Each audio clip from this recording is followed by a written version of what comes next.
क्या आपने कभी एक ऐसी झील के बारे में सुना है जिसमें पानी से ज्यादा इंसानी ढांचे हो? ये है रूपकुंड झील जो हिमालय की बुलंदी पर वाक़ है। 1942 में एक बरतानवी गश्ती दस्ते ने यहाँ सैकड़ों ढांचे देखे जो अब तक महफूज पड़े थे। जब माहिरीन ने तहकीक की तो पता चला कि ये ढांचे तकरीबन 1000 साल पुराने हैं। हैरत की बात यह थी कि उनकी मौत किसी जंग या बीमारी से नहीं बल्कि आसमान से गिरी बर्फ के सख्त गोलों से हुई थी, जैसे किसी ने ऊपर से पत्थर बरसाए हों। उस वक्त का मंजर कितना खौफनाक होगा सोचकर ही रूह कांप जाती है।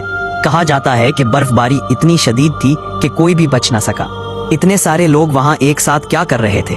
कुछ कहते हैं वो मजहबी सफर पर थे, कुछ के मुताबिक ये किसी खुफिया ऑर्गेनाइजेशन का हिस्सा थे, मगर आज तक इस सवाल का सही जवाब नहीं मिला। रूपकुंड झील आज भी अपने सीने में कई राज छिपाए बैठी है और हर साल यहाँ आने वाले मुसाफिर उसके पुरअसरार माहौल से हैरान रह जाते हैं। क्या आप जानते हैं इस झील का असल राज क्या है? नीचे कमेंट में जरूर बताएं।